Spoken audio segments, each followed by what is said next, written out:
So welcome to If Then 54, I think. And being that it's April and being that it's Easter month, welcome to the Daily Book Series. I'm Christina Kairos, Tina. This is where we read books, talk about books, no special effects, no theme music, no fancy smashy stuff going on here. Any accidents, any flubs, any mistakes, you see it all. So I was thinking it's April. And next week we will do cozy Easter mysteries. All mysteries surrounding Easter. Our Leslie Mere and it just my mind has gone totally, but Joanna Fluke, all of our cozy mystery writers doing the Easter thing. Even Carolyn Haynes, one of her Sarah Delaney booths takes place during Easter. So I was thinking the Easter thing, and I went with religion, and I was like, this is a good time to do some Amish. So we're going to do some Amish mysteries. And so we got a few of those.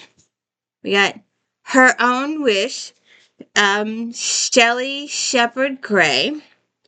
Betsy Detwire is on a mission to get out of Kentucky and experience new things in life. She's got a life list. What better place to start than with her friends in beautiful Pinecrest, Florida? From the moment Betsy walks into Snowbird Golf Course to sign up for lessons, August Troyer is memorized. Betsy is a mass of contradictions, beautiful yet awkward, outgoing yet unsure, joyful yet hesitant. She is like no other he's ever met before, and as the only child of missionary parents, he's met a lot of people. As Betsy and August embark on a month of enjoying life to its fullest, they'll encounter several reasons to back off and live small, but life and love require risk.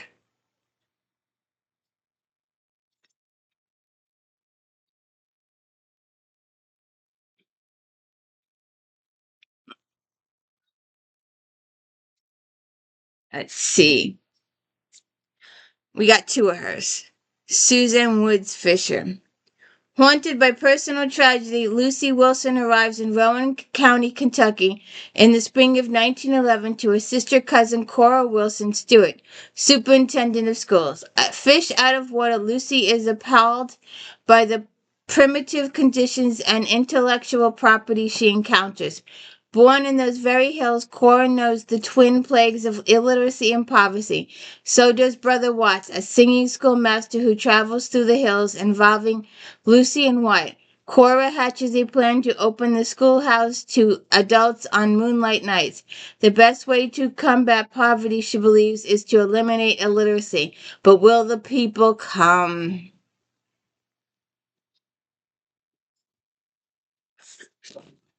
Oops. A Lighthouse Point, Susan Fisher. Blaine Grayson returns to Three Sister Island with a grand plan to take Camp Kicking Moose to the next level. Her dreams to unravel when she discovers Moose Manor Kitchens has been badly remodeled by her sister Cam, who doesn't know how to cook. Added to that blow is the cold shoulder given by her best friend Artie Lotsky, now a doctor to the unabridged Maine Islands. Why? Why is he giving her a cold shoulder? Does she know? A White Christmas in Webster County. Laura Hilton.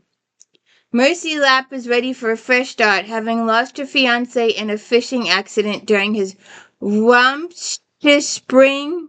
All right. RUMSCHPRINGE.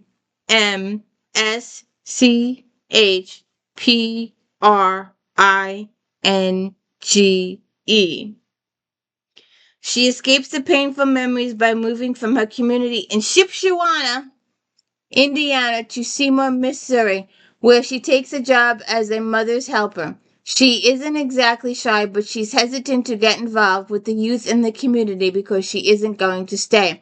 She especially doesn't want a new romance.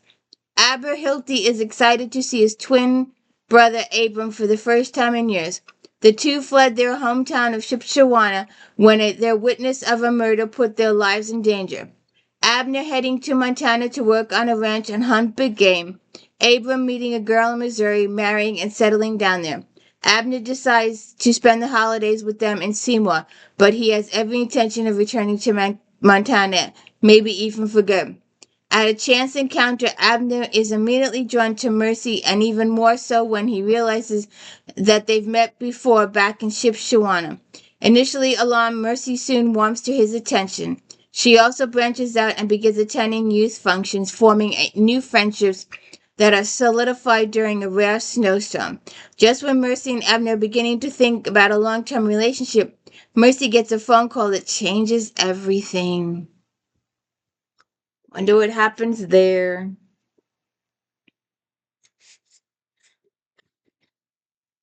Sinus drip.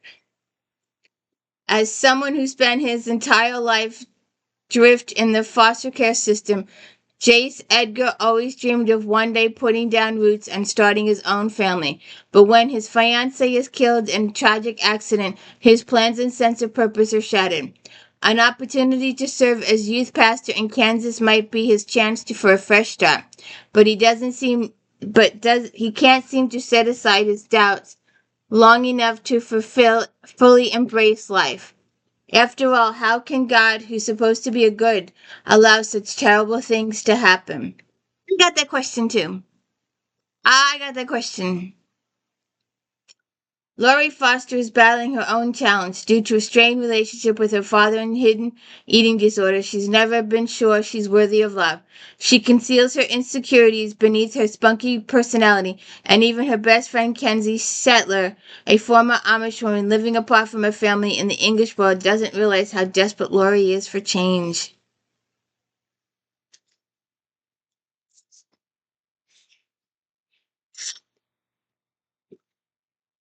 Beth Wiseman, A Picture of Love. Sweet Naomi Byler cooks meals for guests at the Peony Inn, where Amish sisters and owners of the inn, Esther and Lizzie, love her like a granddaughter. She's as happy there as a young woman can be, considering that her friend Thomas has left her to court someone else. She knows she'll get over the love of her life in due time, but she assumes marriage will never be a part of her future. Amos Lance and his mother are guests at the inn, visiting town for a cousin's wedding.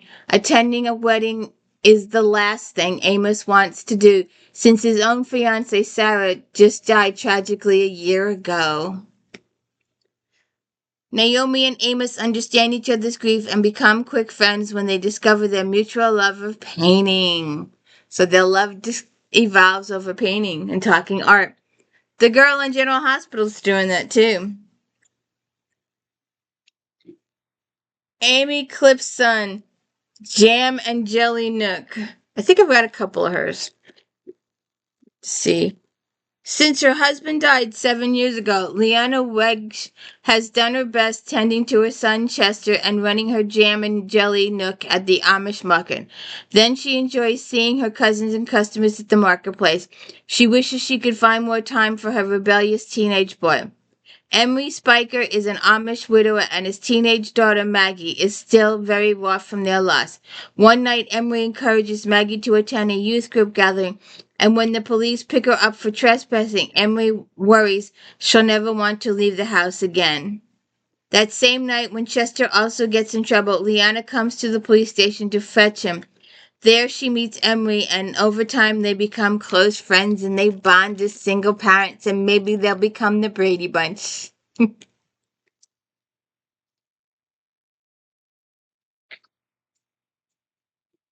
Are you going to come up here? Are you going to come up here? Let's see if we can get somebody up here. Come here. Come here.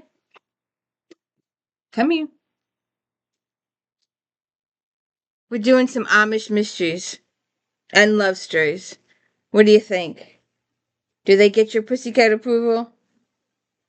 They're interesting.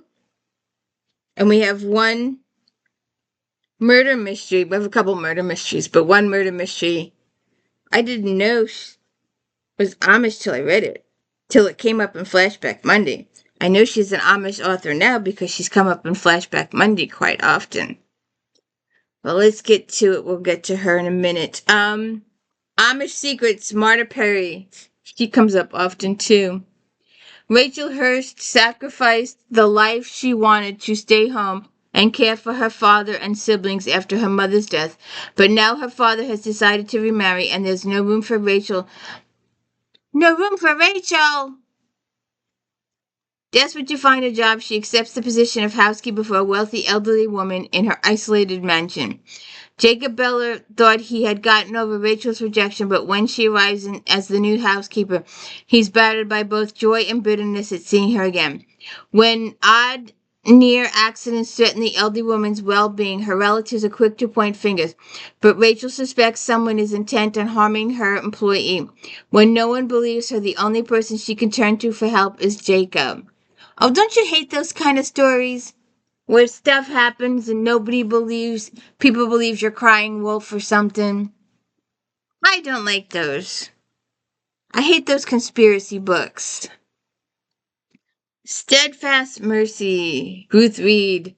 She told herself she'd never go back home, but that was before the accident, before life changed forever. After the tragic death of her parents, Jonica Muller must return to the Amish community she left in shame.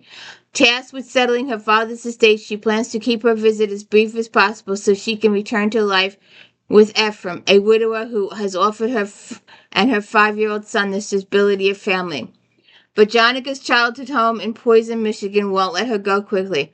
Her father's sister, Auntie Edna, is showing the signs of slipping mind. To Jonica's alarm, Edna begins entertaining a mysterious redhead Englisher who has unclear intentions toward the aging woman and the Mullers' property. Caleb is a young farmer working Edna's land, trying to hide his own secret shame from his family and his girlfriend Darlene. But when Jonica asks him to come to Edna's aid, she unwillingly sets events in motion that change everyone's ability to live in the shadows of their lives. Interesting. Sounds a little complicated. Rachel J. Good. In the picturesque Amish community of Lancaster, Pennsylvania, life detours many may prove the path of true happiness. After a buggy accident when she was a teenager, Anna Flood was told she would never walk again. She spent years focused on her physical therapy, determined to regain the use of her legs. Unwilling to be an object of pity, she finds a purpose as a foster parent, and now she has a chance to fulfill her dearest wish, motherhood, and adopt 3 siblings in need of a loving home. Yet the opportunity comes with condition Anna isn't sure she can meet: finding a husband. We wish her luck.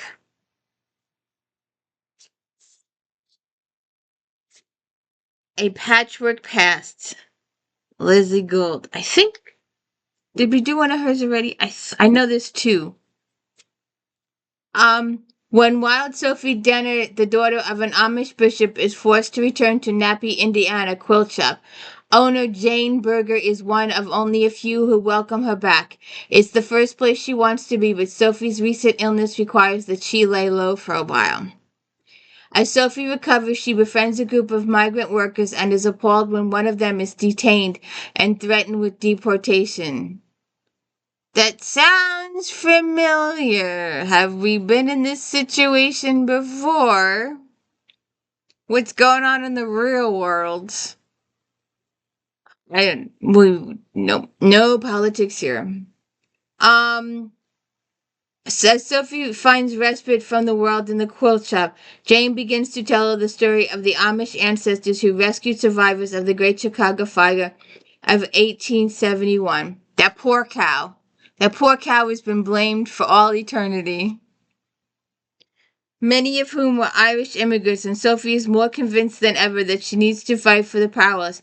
When digging deeper makes conditions even worse, has she chosen a fight she can't win? We'll see.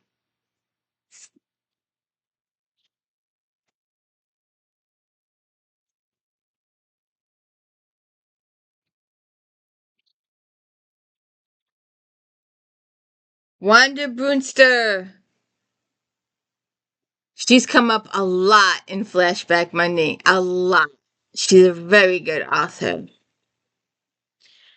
Amber Miller thought having a family of her own would bring her new joy and a sense of accomplishment, but she struggles with memories of abuse she suffered as a child at the hand of her stepfather. When she becomes physically and emotionally abusive to her own children, she reaches out to her friend Doretta for prayer and wisdom. But Irma might find herself at an even darker emotional place before she'll admit she needs professional help. She needs professional help.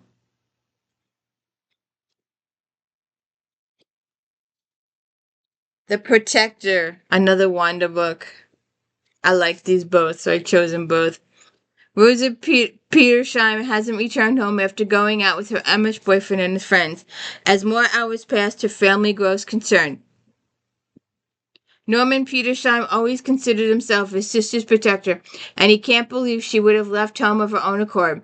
Clearly, he must have failed her. He throws all he has into helping the authorities search for Rosa, while trying to support his parents and siblings who are struggling both mentally and physically. Selima Swery loves Norman and hopes they are headed toward marriage, but his obsession with Rosa's whereabouts is driving them apart. Does he find her? Is there a potential marriage in the future?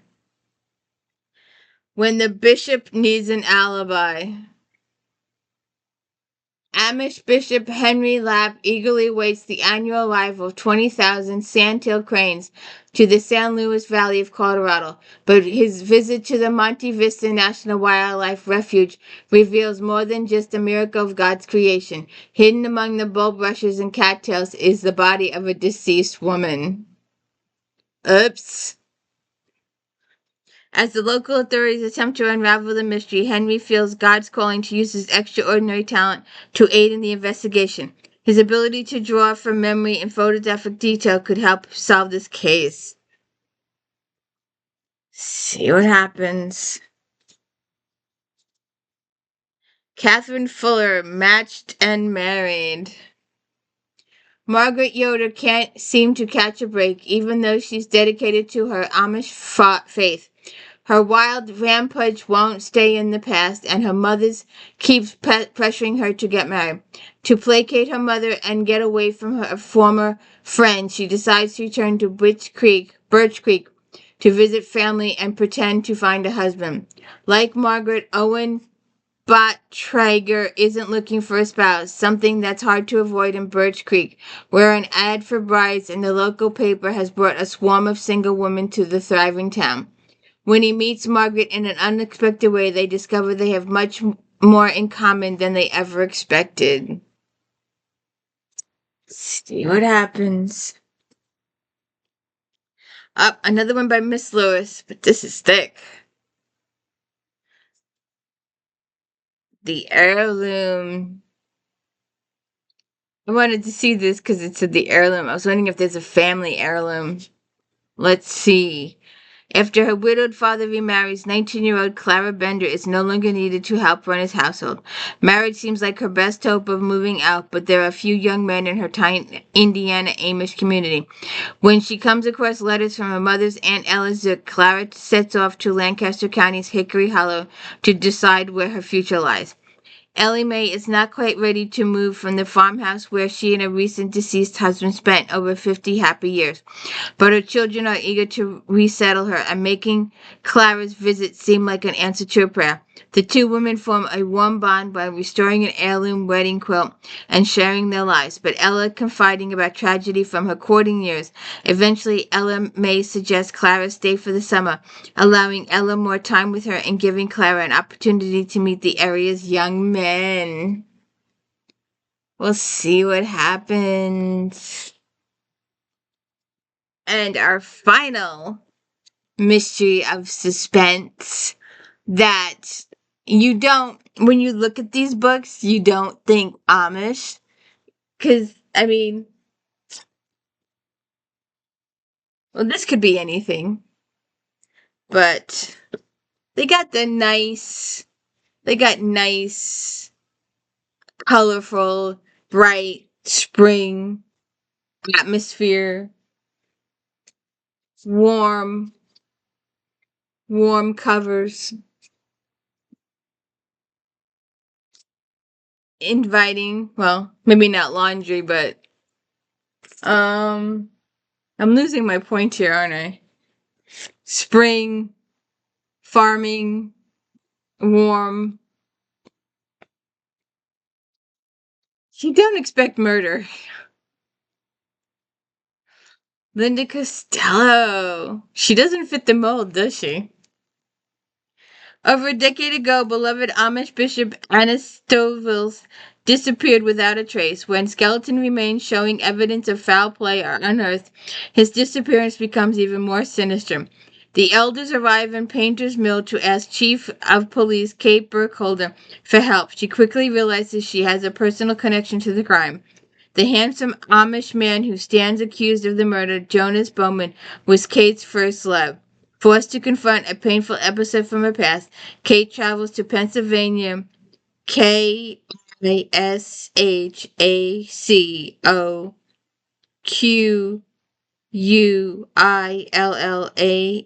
Valley, where the Amish culture differs dramatically from the traditions she knows. Though Bishop Stoltz was highly respected, she soon hears about a dark side to his complex man. What was he hiding that resulted in his brutal death? Someone doesn't want Kate asking questions, but even after being accosted and threatened in the dead of night, she refuses to back down. Is she too close to the case and to Jonas to see clearly? She's a good writer. She's a really good writer. She's very highly rated in Romantic Times Book Review magazine. Check it out every Monday. We're headed to 2016 where it ends. Oh, I'm so sad it ends. I love this magazine. We'll go back and redo some. And if you could please hit the like and subscribe, I'd appreciate it. I hope you have a good Easter. And don't forget, please, please, please, please, please check out my Easter cozies next week. There's some good books in those Easter cozies. All about Easter and murder. The Easter Bunny murder. The Easter Bonnet murder. Leslie Mears and Iris Crawford. Our Easter pals. And Carol Haynes. Sarah Ruth Delaney getting in trouble at Easter time. Have a good one.